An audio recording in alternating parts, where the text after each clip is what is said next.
Opa, tudo bem? Meu nome é Rafael, você está na Junca Games. E hoje vocês estão vendo esse cenário cheio de coisas de Jace Beleren. Quando eu comecei em Magic the Gathering lá para idos de 2019, eu tinha acabado de sair de um evento da CCXP.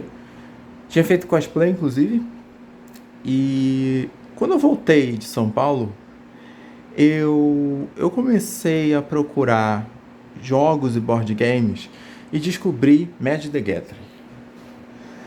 Foi meu primeiro oficialmente card games que eu joguei, né? Bem recente, mas passei um ano inteiro de 2020 publicando mais de 80 artigos sobre Magic, como é que se joga, as características de cada mana, mana azul, verde, vermelho, preto, branco, e até descobri que inclusive os designers, criadores do Magic the Gathering, criaram o jogo e as cores com psicologia de cores mesmo. Então, se você for procurar o que significa a cor azul, o que significa a cor branca, a cor vermelha, verde, a cor preta, você realmente vai perceber que as estratégias que existem nesses decks são baseados na definição da psicologia das cores. Quando eu entrei em Magic, o primeiro personagem que chamou a atenção, e até porque foi o único personagem que eu entrei em contato inicialmente, foi Jace Beleren. Tinha dois decks na prateleira, Gedeon Jura e de Jace. Só que o que me chamou a atenção foi aqueles raios azuis. Por quê? Em especial dessa revista aqui, tá? Embaixo, em cima, né? Atrás do terreno de Teros Além da Morte. Eu gosto da cor azul. Então, quando eu entrei em Magic, eu entrei já, digamos, engendrado. Então, o que aconteceu? Eu entrei, fui ver que jogo era esse, comprei carta pra caramba física, já sabia que na época tinha Magic the Gathering Arena, o Magic Arena, já sabia. Até porque os decks que eu comprava tinham os códigos para você colocar o deck inteiro dentro do Magic, a versão digital. Mas nada substitui você jogar pessoalmente. É a minha opinião. E isso é parte da nossa conversa de hoje. Se você quiser aprender a jogar Magic, na playlist de Magic the Gathering, onde vai estar esse vídeo também, existem vários vídeos que eu falo sobre regras, filosofia de mana. Embora agora a gente vai falar um pouco sobre isso, só que vai falar um pouco num aspecto mais conceitual. Ou seja, se você quer aprender nesse vídeo, você não vai. Então tem outros vídeos aqui no playlist que você pode ver, né? Aprenda a jogar em 20 minutos. Todas as. São 5 dicas para você saber jogar bem Magic, para montar deck, para jogar no modo competitivo ou modo de diversão, Commander, Pauper, Modern e por assim afora. O que acontece com o Magic? E essa é a ideia que eu quero compartilhar com vocês. A filosofia do Magic é exatamente a seguinte: é um jogo de cartas estratégico que depende da probabilidade para você ter uma boa mão e triunfar. A probabilidade para alguns é traduzida como sorte. Eu durante um ano fiquei entre sorte e azar. É um jogo de sorte. Não, é um jogo de estratégia. Não, é um jogo de sorte. E fiquei assim, quase uns 7 meses. Até descobrir que você tem como controlar a probabilidade. É frustrante no início, porque você às vezes tira só terreno, ou não tira terreno nenhum, e você precisa do terreno para conjurar mágica. E aí você fica, digamos assim, fulo da vida, porque se você perceber bem o quanto que custa uma carta de Magic, e você compra uma carta que é boa, a carta mais cara que eu comprei custou R$ 96, e para você ter uma carta que saia mais vezes, se você colocar o seu número mínimo, 4 cartas, 4 vezes 96, arredonda para 100, são R$ 400. Para você gastar numa carta que você acha que vai ser boa. E aí ela não vai, você perde até o jogo. E é péssimo isso, porque você pensa, que jogo chato. Aí larga o jogo, aí depois descobre que tem até a versão dele digital e vai jogar e não precisa gastar nada, mas aí você quer ir rápido, aí gasta do mesmo jeito. Mas o Magic, ele é muito mais do que um jogo de probabilidade. Ele pode não ser um xadrez, que depende exclusivamente da estratégia. Lá, você não tem sorte. Você perder é porque você não prestou atenção ou porque você ainda não tem as habilidades necessárias para ganhar. Em Magic, você pode jogar 20 anos e perder para uma pessoa que entrou ontem. Pode acontecer isso pelo fato de o jogo basear-se em sorte. Sim, só que não é só. É que vem entender a filosofia das cores. Entender como é que funciona essa história. Eu, por exemplo, quando entrei em Magic, eu fiz exatamente o que não é recomendável para o iniciante fazer. Eu comecei logo criando deck. Eu comprei um deck pré-construído, do Jace Beleren, da Guerra da Centelha, mas eu embaralhei ele todinho, peguei alguns boosters e montei o deck que eu queria. Tive resultado? Por incrível que pareça, eu ganhei com esse deck. E eu só tinha, eu acho que 2 dias de jogo. E o que significa isso? Eu tive sorte? Eu acredito que não. Eu acredito que é o que normalmente quando a gente começa no jogo, a gente fala que é sorte porque a gente não entende muito bem como é que o jogo funciona. A mecânica de Magic é diferente da mecânica de Poker, por exemplo. Poker não existe essa questão de ponderação de carta. Você tem Rei, Valete, o 10 e o Ás, que são as cartas mais poderosas, e o Coringa. Tem. Só que você tem o quê? 5 cartas ponderadas? No Magic você tem 1 milhão de cartas ponderadas. Então, você, por exemplo, tem cartas que têm custo muito alto, 5, né? Ou cartas que têm custo muito baixo, 2. Às vezes a carta de custo CMC, que a gente chama de mana convertida, ela não necessariamente é uma carta ruim, ela pode ser uma carta muito boa. Uma mana 1 pode ter carta boa, uma mana 7 pode ser uma carta péssima. Mas depende do que no deck? Sinergia, o que é isso?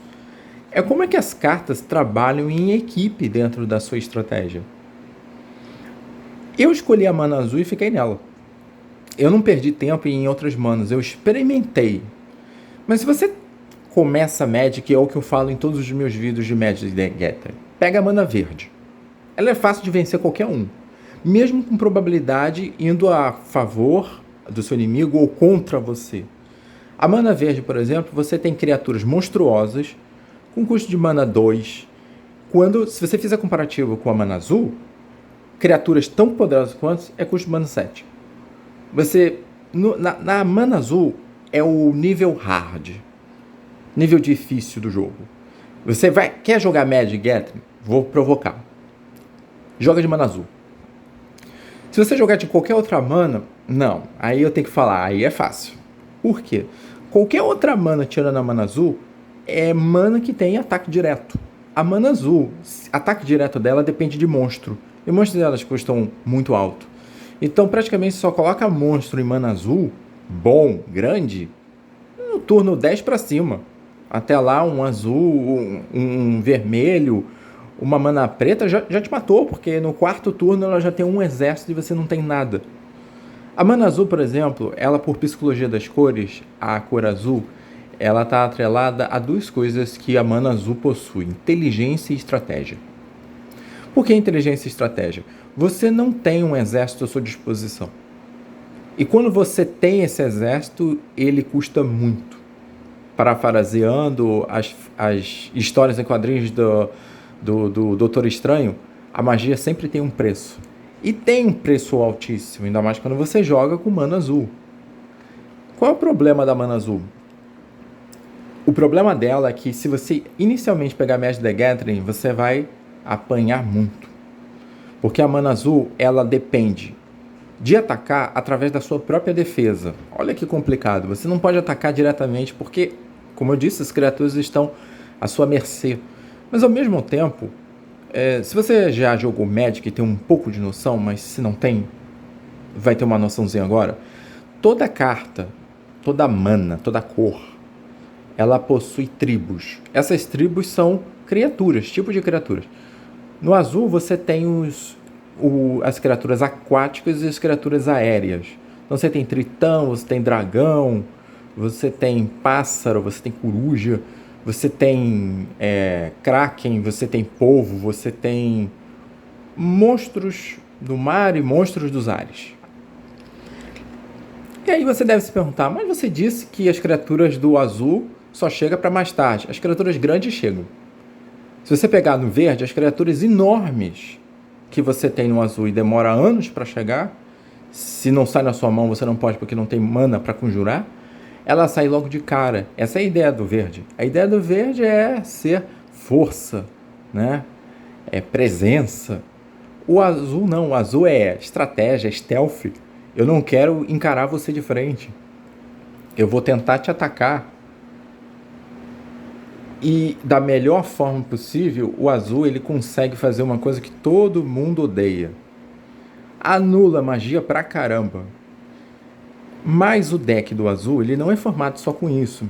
Então se você só forma, por exemplo, anulação o tempo todo, criatura que vira naquele turno não pode usar, ou criatura que devolve para mão, ou vai para exílio, ou vai para o cemitério, ou vai para o Grimório e a pessoa tem que embaralhar o Grimório, não é uma boa ideia.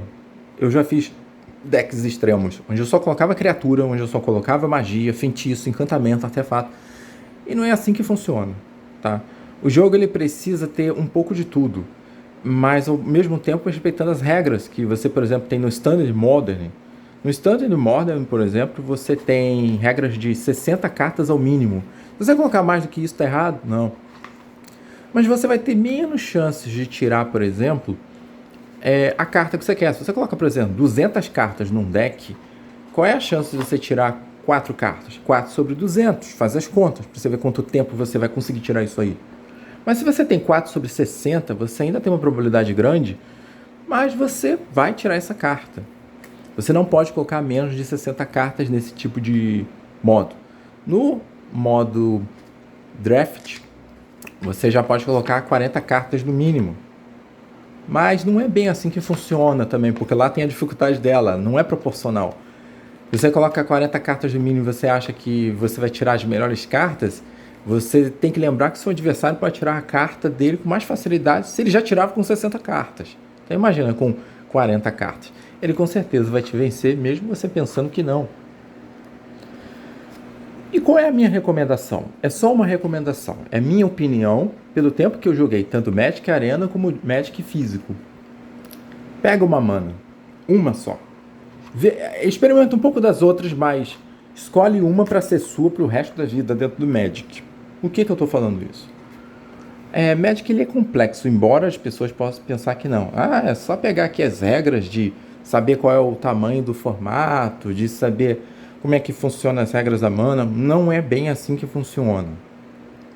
Magic ele possui N regras para inúmeras situações.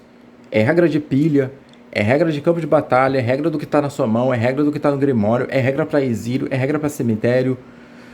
Depois de um tempo você pensa, mas isso tudo é trivial. Mas quando você tem exceção em jogo, e isso pode definir sua vitória ou sua derrota, você já começa a pensar que o Magic não é tão simples. E por que ele não é simples? Porque existem, por exemplo, para quem não sabe, regras diferentes, regras que se diferenciam, inclusive, para jogo não competitivo e jogo competitivo, aqueles de campeonato.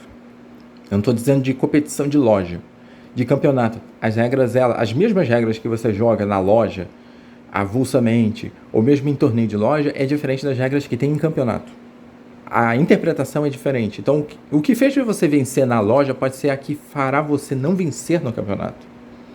Eles fazem isso para ficar muito restrito alguém vencer lá. Já é restrito por causa da probabilidade. Já é mais restrito ainda porque todo mundo tem inúmeras combinações de vencer um jogo. Quantos cenários possíveis num deck de 60 cartas contra outro deck de 60 cartas você consegue formar? Eu acho que, além de ser improvável você conseguir determinar todos os cenários, você consegue até avaliar 20, 30 cenários de cabeça, sabendo como funciona o seu deck, sabendo como funciona o deck do adversário. Quando você focar em uma mana, lembre-se de não se esquecer de analisar as outras também. Mas espera aí, estou confuso. Eu faço uma mana ou eu faço 1000? você precisa conhecer o seu adversário. Isso é uma das ideias que a mana azul, por exemplo, tem. E cada outra das manas você precisa saber disso, né? Como é que funciona o deck do outro? Será que o que eu colocar no meu deck vai conseguir anular as criaturas que o verde colocou? O verde, por exemplo, ele tem aquela questão de gerar mana e rampar bicho. Ou seja, você coloca um bicho, aí gerou mana, e você pode conjurar mais bicho, mas quando você coloca aquela criatura, ela tem uma habilidade que coloca o outro bicho de 4/4 para 10/10. Pronto, acabou. Aí você concede, faz concessão logo do jogo, porque você sabe que não vai sair dessa vivo. A mana azul, ela é uma mana de estratégia lenta. Ela quer que o jogo vai a fundo nos turnos. Isso é ruim pro agro, geralmente a mana vermelha, e é ruim pro verde. Por quê? Porque ao longo do tempo as criaturas vão escasseando, vão terminando na mão do jogador. Mas ao mesmo tempo isso é perigoso. Por quê? Porque quanto mais você vai indo para adentro nos turnos, o azul ele tem que pensar se isso é negócio também. O azul também não tem muita escolha inicialmente falando. Por isso que eu falo que o azul é para quem quer ser campeão no jogo. Até mesmo para quem quer se divertir, o azul ele é complicado. Né? As estratégias de Jace, a estratégia de Teferi, que é o Blue, Mono Blue Tempo, elas realmente são um problema muito sério para quem joga contra elas. Eu já joguei contra a azul e eu xingo. Porque a mana azul ela tem esses probleminhas, tem essas coisinhas chatas que ela tem. Mas qual é a vantagem e a desvantagem então? Se a gente for parar um pouquinho para reparar. Bem, vantagem de cada mana depende do seu ponto de vista e de como você quer jogar. Eu, por exemplo, gosto muito de conhecimento, eu gosto de estudar e colocar o conhecimento em prática.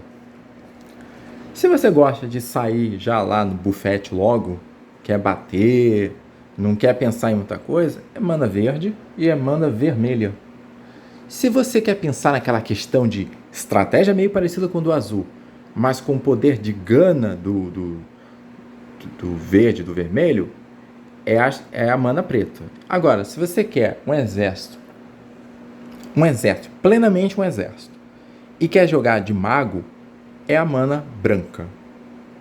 Mas, como eu falei, num tom bem de provocação mesmo, se você quer jogar Magic the Gathering, é mana azul. Não é porque é a minha melhor, a minha favorita. É mana azul. Você tem que pensar muito para colocar um deck que vale a pena dentro do jogo. Por exemplo, imagina você colocar essa carta, Desconjuração. Você manda a criatura alvo de volta para sua mão. Uma vez eu fiz isso contra o Golem Meteórico. Eu não tinha percebido, mas toda vez que o Golem Meteórico entrava em cena, ele matava uma criatura minha. Veja bem como que isso gera uma desvantagem para o azul.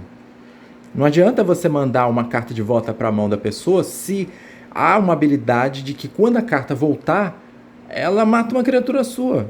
Isso aqui não serve para você em certas situações. Eu geralmente pego Desconjuração quando eu mando direto para o exílio, porque a carta vai sair do jogo e ele não vai poder utilizar de novo. Então tem muita carta que favorece o azul, o seu inimigo. Essa é a desvantagem.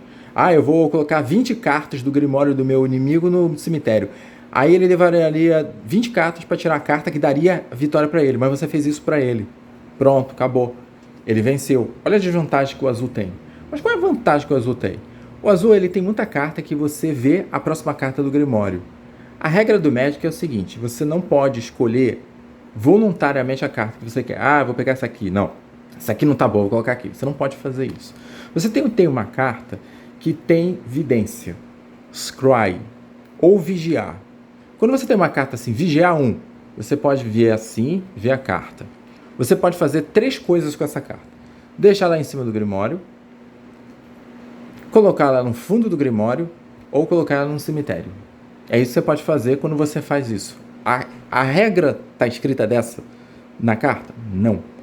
Essa regra você precisa ler um manual, e esse manual não é um manual pequeno, que é aquele de rápido uso, é um manual de 140 páginas.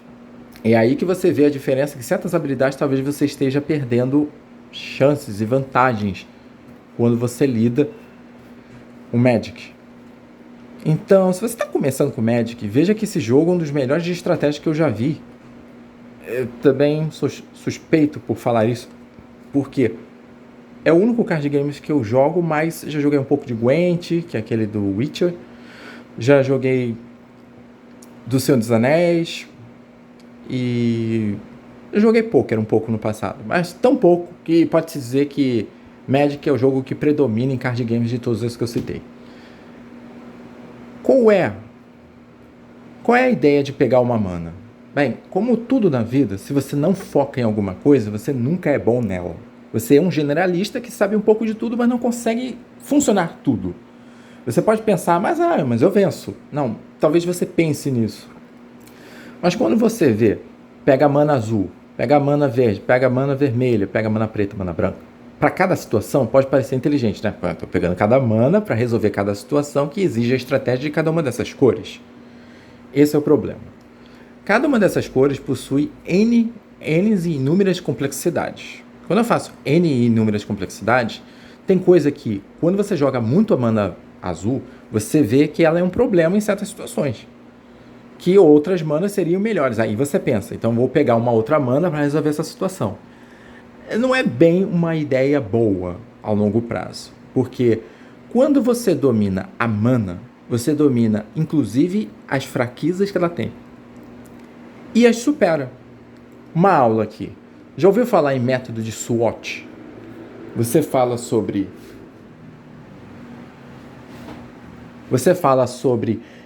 oportunidades e ameaças, análise interna e externa, e você fica sabendo o que você é bom e o que você não é. E gera suas oportunidades ou desvia das ameaças. Quando você sabe qual é o problema que a mana azul tem e soluciona, você tem um domínio de mana na mão. A grande maioria das pessoas faz o quê? A mana não consegue resolver isso aqui, então vou pegar essa outra mana que vai resolver isso. Pronto, você desfocou. Quando você voltar para a mana azul, você vai perceber que você vai ter uma dificuldade maior do que você teve quando iniciou nela. E assim com outras manas. Eu estou falando mana azul porque eu estou usando ela como exemplo base. Mas se você pegar qualquer mana e fizer isso, você vai ter problema. Bem, espero que vocês tenham gostado dessa filosofia, desse bate-papo que a gente teve. Ela tem a ver com um complemento em relação aos vários vídeos de Magic the Gathering que eu coloquei no canal. Não se esqueça de se inscrever no canal, ativa as notificações e compartilha com os amigos. Além de todo o conteúdo geek que a gente fala aqui no canal, de action figures, HQ, né, revistas, Marvel, ficção científica, filmes, games, séries, quem mais? Tem tanta coisa. Colecionáveis, nós estamos também com o novo playlist Blender Tutoriais. Já tem, eu acho que tem 5 tutoriais lá, onde eu ensino sobre texturização, onde eu falo sobre como fazer uma carta do Magic the Gathering 3D, como fazer, inclusive esse deck aqui, tá? Em 3D também, ou seja, você pode fazer vários efeitos. Eu falo como você pode fazer uma animação para fazer a cortina tremular. A cortina está na janela, aí vem um vento e ela tremula. Então, como é que faz isso em animação? E fica ligado que toda hora está aparecendo um novo vídeo por lá, tanto de todos os assuntos de universo geek, como de tutoriais de Blender. Tá ok, pessoal? Muito obrigado. Até a próxima.